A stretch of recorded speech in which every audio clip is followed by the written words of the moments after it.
The four occupations, or four categories of the people, was a hierarchic social class structure developed in ancient China by either Confucian or legalist scholars as far back as the late Zhou dynasty, and is considered a central part of the Fengjian social structure. In descending order, these were the Shi, the Nong, the Gong, and the Shang. In some manner this system of social order was adopted throughout the Chinese cultural sphere. In Japanese it is called Mibunsei and is sometimes stated as Shi, No, Ko, Shou, in Korean as Sa, Nong, Gong, Sang, and in Vietnamese as Si, Nong, Kong, Tong. The main difference in adaptation was the definition of the Shi. The system did not figure in all other social groups present in pre-modern Chinese society, and its broad categories were more an idealization than a practical reality. The commercialization of Chinese society in the Song and Ming periods further blurred the lines between these four hierarchic social distinctions. The definition of the identity of the Shi class changed over time, from an ancient warrior caste to an aristocratic scholarly elite, and finally to a bureaucratic scholarly elite with less emphasis on archaic noble lineage. There was also a gradual fusion of the wealthy merchant and landholding gentry classes, culminating in the late Ming dynasty.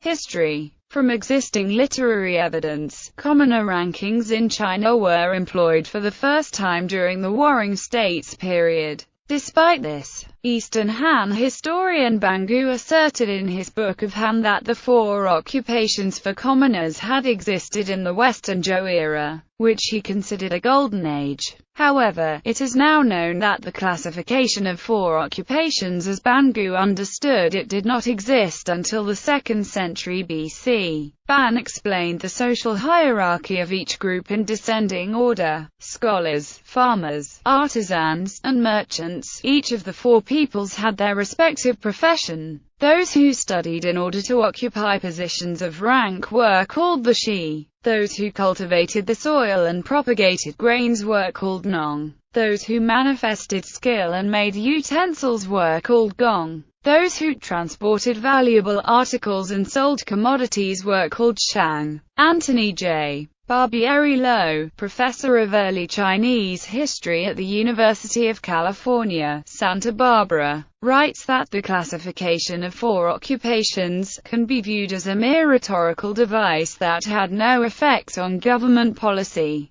However, he notes that although no statute in the Qin or Han law codes specifically mentions the four occupations, some laws did treat these broadly classified social groups as separate units with different levels of legal privilege. The Shi during the ancient Shang and Zhou dynasties. The Shi were regarded as a knightly social order of low-level aristocratic lineage compared to dukes and marquises. This social class was distinguished by their right to ride in chariots and command battles from mobile chariots, while they also served civil functions. They were also distinguished by the weaponry they used, the double-edged sword, or jian. The type of clothing worn by the Shi class also distinguished him from others. The Shi wore long flowing silken robes, while all other men wore trousers. As chariot warfare became eclipsed by mounted cavalry and infantry units with effective crossbowmen in the Warring States period,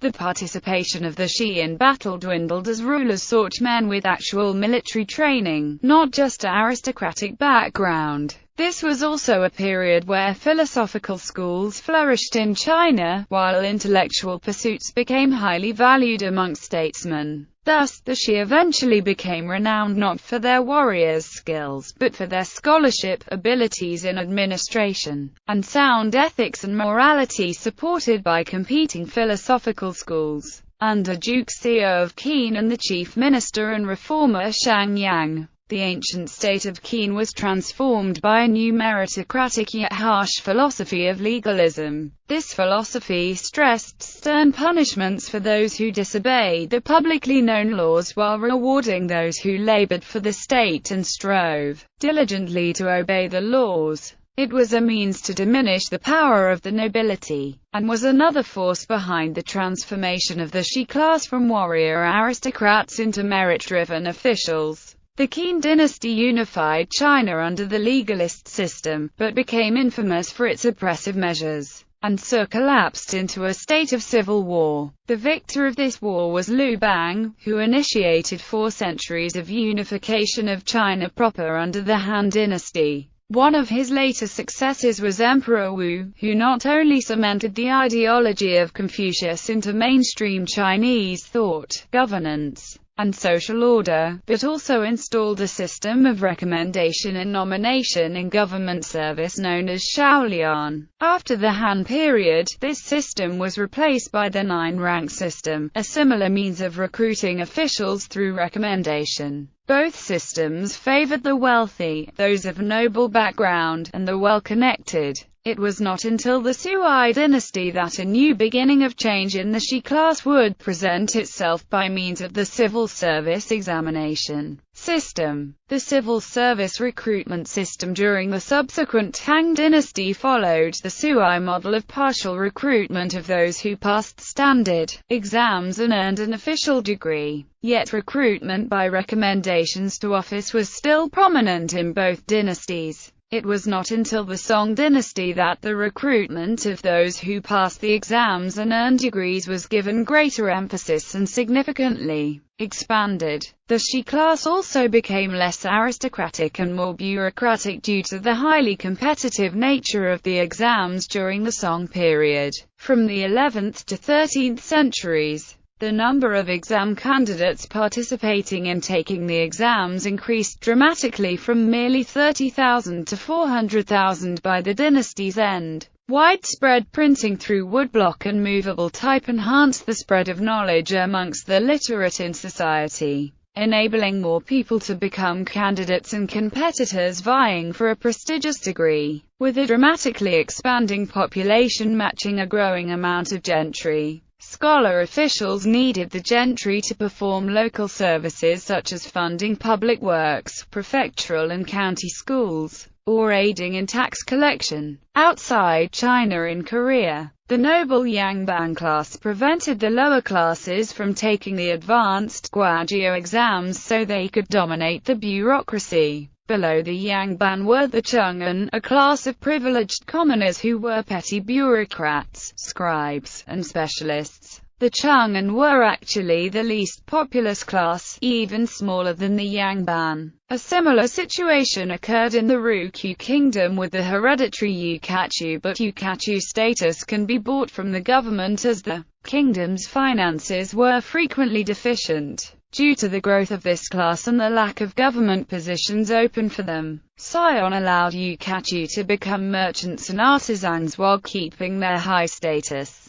In Japan, this role was taken by the hereditary samurai class. Originally a martial class, the samurai became civil administrators to their daimyo during the Tokugawa shogunate. No exams were needed as the positions were inherited. They constituted about 5% of the population and were allowed to have a proper surname. The Nong. Since Neolithic times in China, agriculture was a key element to the rise of China's civilization and every other civilization. The food that farmers produced sustained the whole of society, while the land tax exacted on farmers' lots and landholders' property produced much of the state revenue for China's pre-modern ruling dynasties. Therefore, the farmer was a valuable member of society, and even though he was not considered one with the Shi class, the families of the Shi were still landholders that often produced crops and foodstuffs. Although soldiers were not highly respected members of society, soldiers traditionally came from farming families,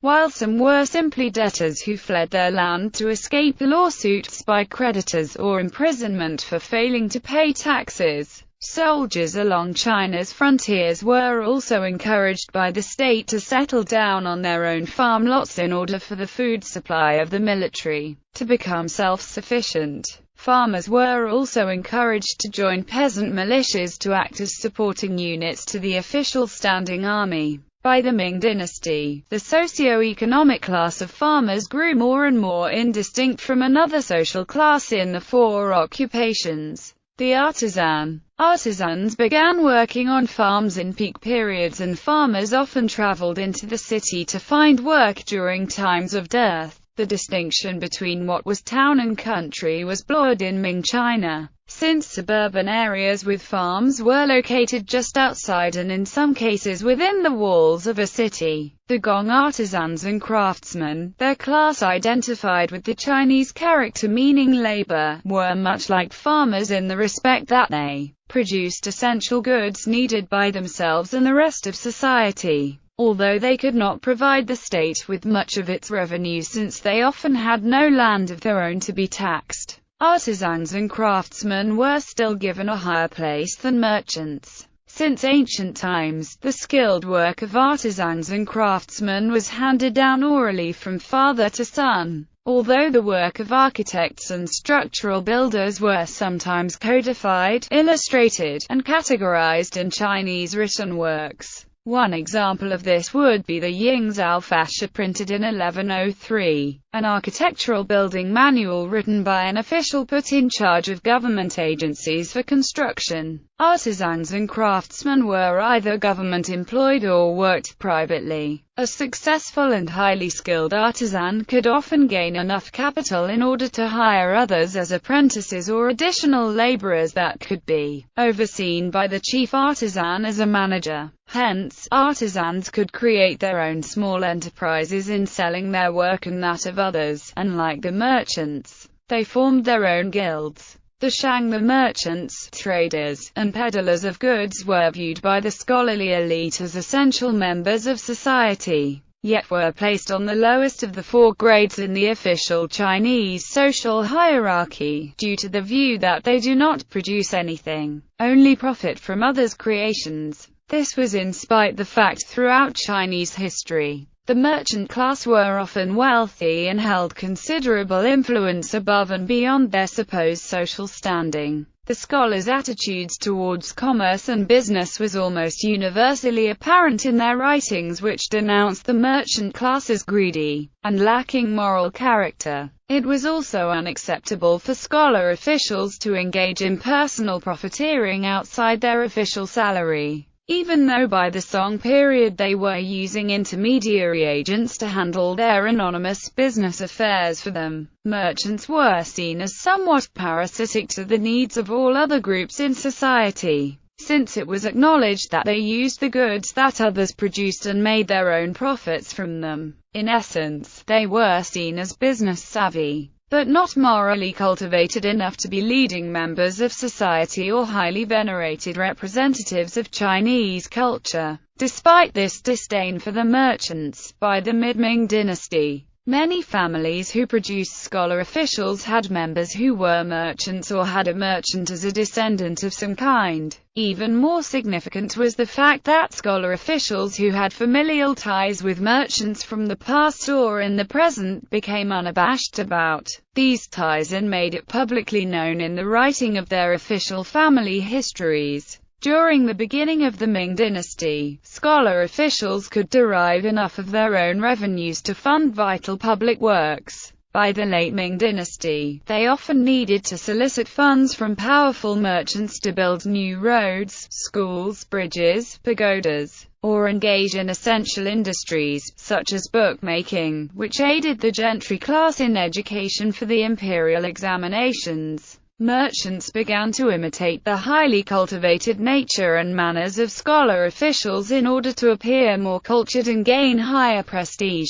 and acceptance by the scholarly elite. They even purchased printed books that served as guides to proper conduct and behavior and which promoted merchant morality and business ethics. Analysis. There were many social groups that were precariously excluded from the four broad categories in the social hierarchy. These included soldiers and guards, religious clergy and diviners, eunuchs and concubines, entertainers and courtiers, domestic servants and slaves, prostitutes, and low-class laborers other than farmers and artisans. The emperor, embodying a heavenly mandate to judicial and executive authority, was on a social and legal tier above the gentry and the exam-drafted scholar officials. Although his royal family and noble extended family were also highly respected, they did not command the same level of authority. There were motives behind the aristocratic officials and later scholar officials' classifying of certain groups in the hierarchy and leaving others out.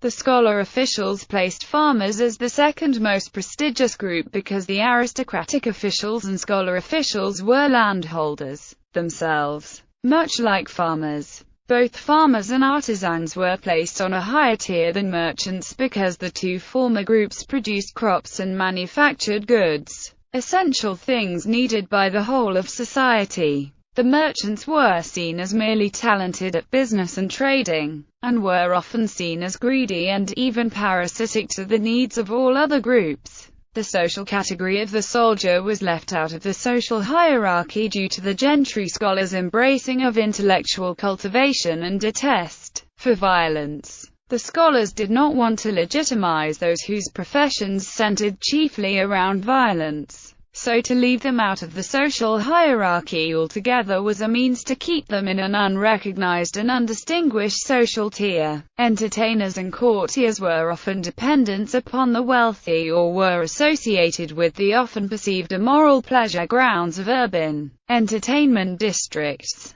To give them official recognition would have given them more prestige. Although shamans and diviners in Bronze Age China had some authority as religious leaders in society, the scholars did not want religious leaders amassing too much power and influence like military strongmen. There were also multiple persecutions of Buddhism in China, a lot of the contention being over Buddhist monasteries' exemption from government taxation, but also because later Neo-Confucian scholars saw Buddhism as an alien ideology and threat to the moral order of society. The court eunuchs were also viewed with some suspicion by the scholar officials, since there were several instances in Chinese history where influential eunuchs came to dominate the emperor, his imperial court, and the whole of the central government. In an extreme example, the eunuch Wei Zhongxian had his critics from the orthodox Confucian Donglin society tortured and killed while dominating the court of the Tenqi emperor. Wei was dismissed by the next ruler and committed suicide.